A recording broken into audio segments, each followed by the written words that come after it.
Mr. Remy Maya, sir, President and Managing Director, Airbus India and South Asia, for signing the agreement between GSV and Airbus.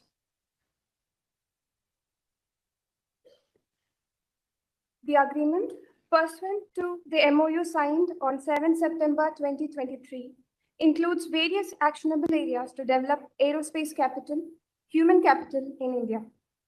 Airbus shall financially support 40 BTech meritorious and needy students from GSP for entire duration of 4 years program. Airbus shall also be setting up a center of excellence at the GSP and shall set up and sponsor Airbus Aviation Chair Professor position at GSV. With the signing of this agreement, the partnership has strengthened and embarked on a path of continued success. I request the signatories to please exchange the agreements.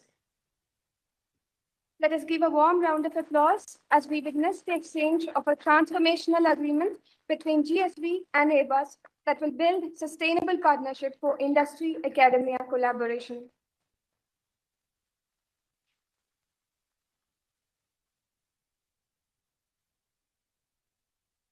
Thank you, sirs.